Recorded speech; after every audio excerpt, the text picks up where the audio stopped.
CTET, TET एवं अन्य प्रतियोगी परीक्षाओं की तैयारी हेतु अध्ययन लॉग चैनल को लाइक, शेयर एंड सब्सक्राइब करें तथा वीडियो को सबसे पहले देखने के लिए बेल आइकन दबाना न भूलें। नमस्कार मित्रों, अध्ययन लोग के इस परिवार में मैं ललित पांडे एक बार फिर से आप सभी का स्वागत करता हूं। मित्रों, पिछले वीडियो में हम लोगों ने पढ़ा था अर्थालंकार के अंतर्गत उपमा रूपक उत्प्रेक्षा के विषय में हमने अध्ययन किया था। आज उसी क्रम में हम लोग प्रतीप अलंकार, व्यतिरेक अलंकार, विभावना अलंकार और बहुत सारे अलंकारों के विषय में आज हम लोग चर्चा करेंगे, पढ़ेंगे। क्रम में जो हमारे सामने सबसे पहले बात आती है प्रतीप अलंकार की। तो मित्रों, प्रतीप का शाब्दिक अर्थ जो होता है वो होता है उल्टा या विरुद्ध। अब प्रश्न ये उठता है हमारे सामने कि किसके विरुद्ध, किसका उल्टा। तो मैं आपका ध्यान आकर्षित करवाना चाहूंगा कि जब हम पढ़ा रहे थे उपमा अलंकार तो वहां पर हमने आपको बताया था कि जहां पर उपमेय की तुलना उपमान से की जाती है, याद रखिएगा, शब्दों पर विशेष ध्यान दीजिएगा कि जहां पर उपमेय की तुलना उपमान से की जाती है वहां पर उपमा अलंकार होता है। और यहाँ प्रतीप अलंकार के विषय में यदि हम चर्चा करें, इसकी परिभाषा के विषय में यदि हम चर्चा करें तो जहां उपमान को उपमेय के समान कहा जाए वहां प्रतीप अलंकार होता है। तो उल्टा हो गया। अगर आपसे पूछा जाएगा, कभी कभी प्रश्न पूछा जाता है परीक्षा में कि वो कौन सा अलंकार है जो उपमा का उल्टा है, तो आप जो है प्रतीप अलंकार को मानेंगे कि प्रतीप अलंकार जो होता है वो उपमा का उल्टा होता है। या फिर पूछ लिया जाता है कि प्रतीप अलंकार किस अलंकार का उल्टा होता है। आई बात समझ में? तो वो उपमा आप लगाएंगे। उपमा का उल्टा प्रतीप और प्रतीप का उल्टा जो है उपमा बताती है। जैसे कि यदि कहा जाए कि मुख चंद्रमा के समान है, मुख चंद्रमा के समान है, जैसे कि यदि कहा जाए कि मुख चंद्रमा के समान है, तो यहाँ पर मुख की तुलना चंद्रमा से की जा रही है, अर्थात उपमेय की तुलना उपमान से की जा रही है। तो यहाँ पर क्या हो जाएगा? उपमा अलंकार हो जाएगा। आई बात समझ में? इसके पश्चात इससे जस्ट उल्टा आप देखिए कि लेकिन यदि कहा जाए कि चंद्रमा का मुख उसके या चंद्रमा उसके मुख के समान है, लेकिन यदि कहा जाए कि चंद्रमा उसके मुख के समान है तो वहां प्रतीप अलंकार होगा। मित्रों, आई बात समझ में? जैसे मैंने आपको कहा कि यह मुख चंद्रमा के समान है तो उपमा अलंकार होगा, और चंद्रमा उसके मुख के समान है तो क्या हो जाएगा? वहां पर प्रतीप अलंकार हो जाएगा। आई बात समझ में? जहां पर उपमेय की तुलना उपमान से की जाती है वहां पर उपमा अलंकार होता है, जहां पर उपमान की तुलना उपमेय से की जाती है वहां पर प्रतीप अलंकार हो जाता है।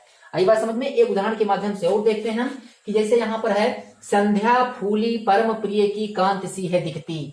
संध्या फूली, कभी कभी पूछा जाता है परीक्षाओं में कि संध्या फूली परम प्रिय की कांत सी है दिखती। यहाँ लालिमा से युक्त, देखिए यहाँ पर क्या है, यहाँ लालिमा से युक्त संध्या की तुलना कृष्ण के मुख से की गई है।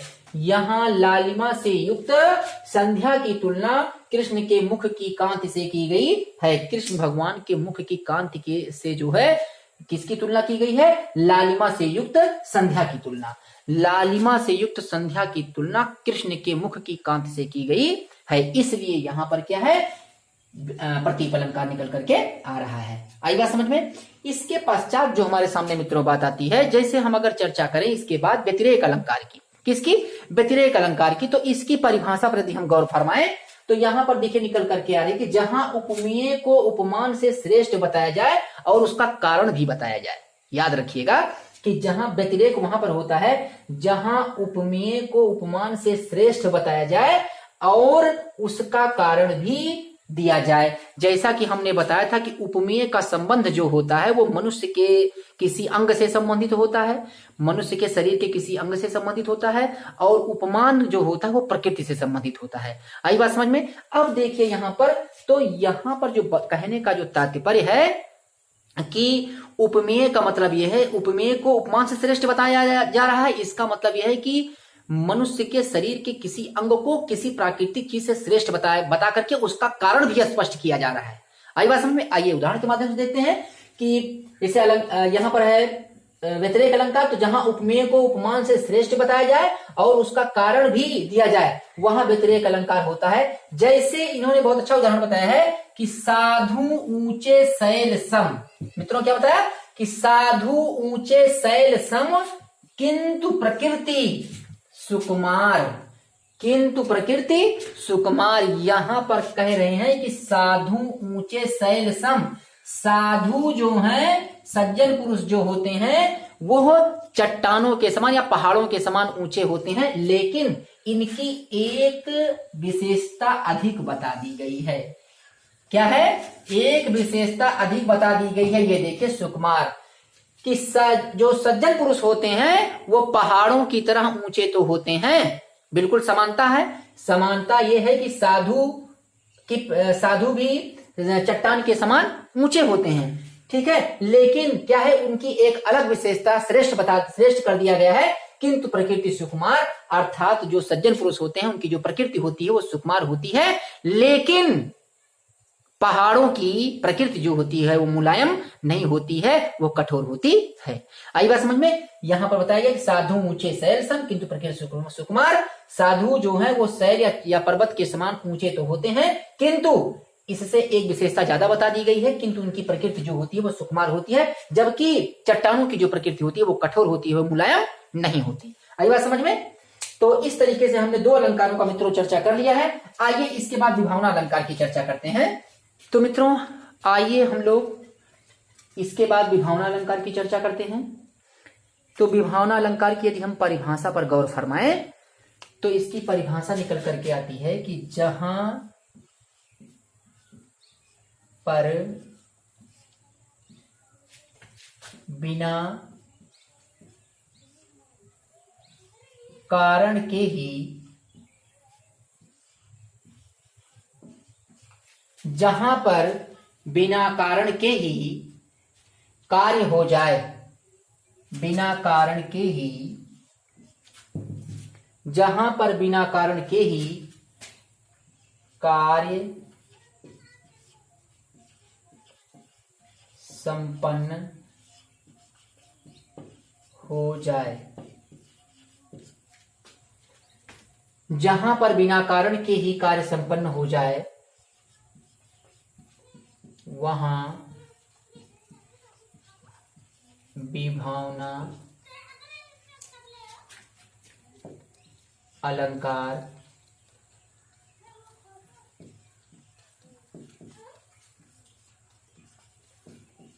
होता है। आई बात समझ में? जहां पर बिना कारण के ही कार्य संपन्न हो जाए, वहां पर विभावना अलंकार होता है। जैसे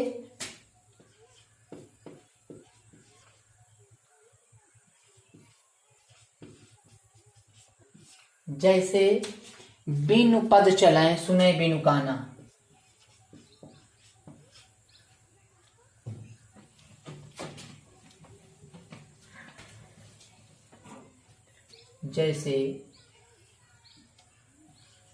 जैसे बिनु पद चलें सुने बिनु काना,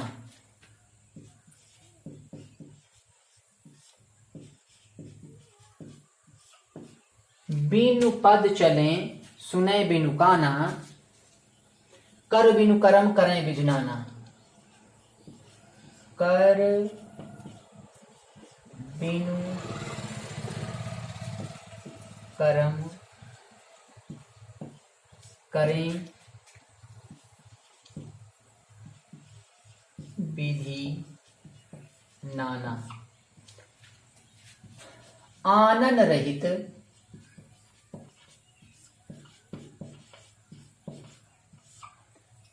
रहित सकल रस भोगी,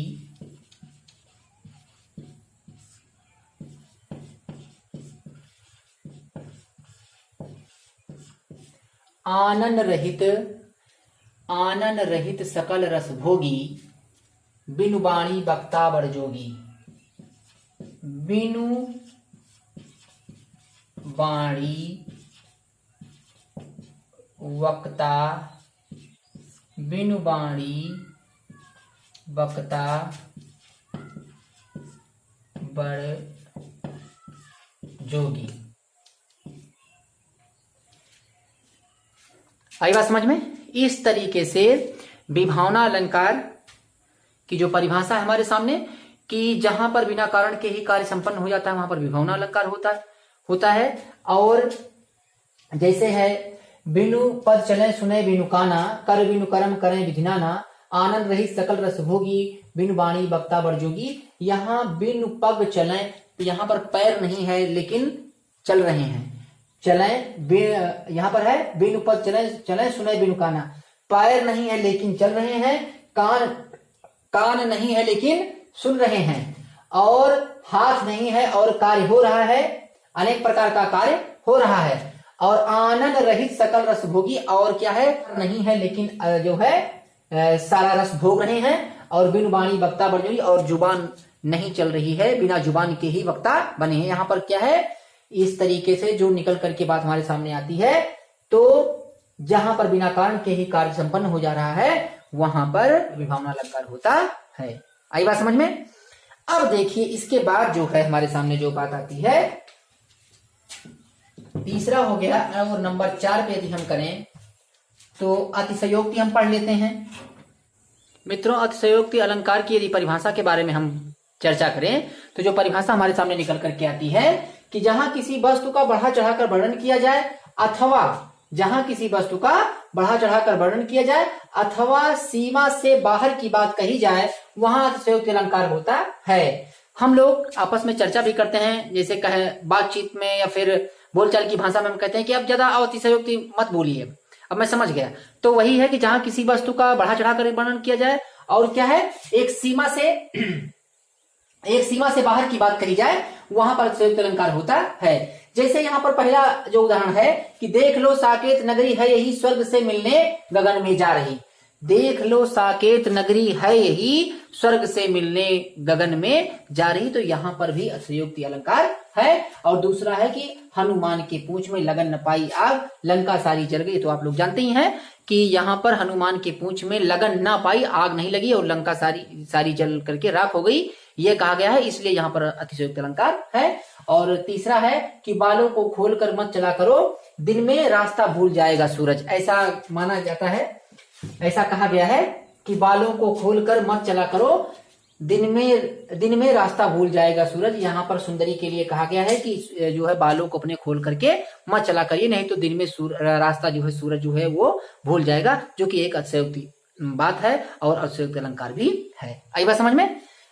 आइए मित्रों, संदेह अलंकार के विषय में चर्चा किया जाए तो संदेह अलंकार की जो परिभाषा हमारे सामने निकल करके आती है कि जहां किसी वस्तु को देखकर संशय बना रहे, निश्चय ना हो, वहां संदेह अलंकार होता है। यहाँ पर मित्रों कहने का तात्पर्य है कि संदेह अलंकार में हमेशा संदेह बना रहता है, अर्थात अस्पष्टता नहीं होती। आई बात समझ में। और संदेह बना का बना रह जाता है इसमें, इसलिए यहाँ पर संदेह अलंकार होता है। मित्रों, यदि हम इसके उदाहरण पे बात करें, संदेह अलंकार के उदाहरण पे यदि हम बात करें तो जैसे कहा गया है कि सारी बीच नारी है कि नारी बीच सारी है कि नारी ही की सारी है कि सारी ही की नारी है। यह बात उस समय की है कि जब दुशासन द्रौपदी का चिरहरण कर रहा था और भगवान श्री कृष्ण ने उनकी लाज बचाई थी, तब उस वक्त जो है उसको यह संदेह हो गया था कि सारी बीच सारी के बीच में नारी है कि नारी के बीच में सारी है कि सारी ही नारी बन गई है कि नारी ही सारी बन गई। आई बात समझ में। इस तरीके से संदेह बना का बना रह गया, इसलिए यहाँ पर संदेह अलंकार निकल करके आता है। आई बात समझ में। इसके बाद जो हमारे सामने मित्रों बात आती है भ्रांतिमान की।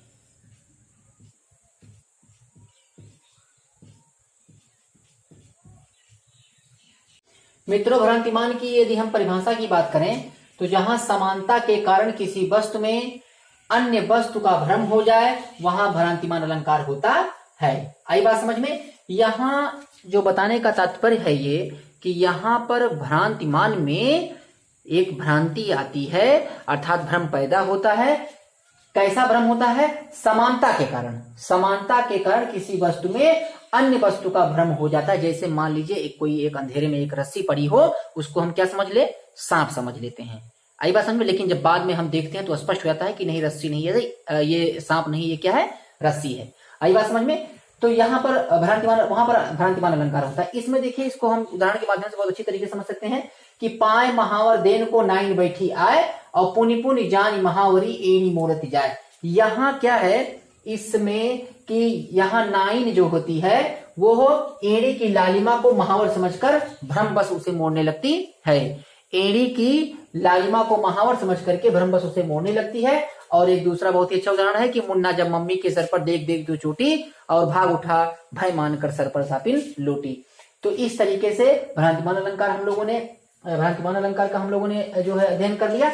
इसके बाद जो आता है हमारे सामने विरोधाभास।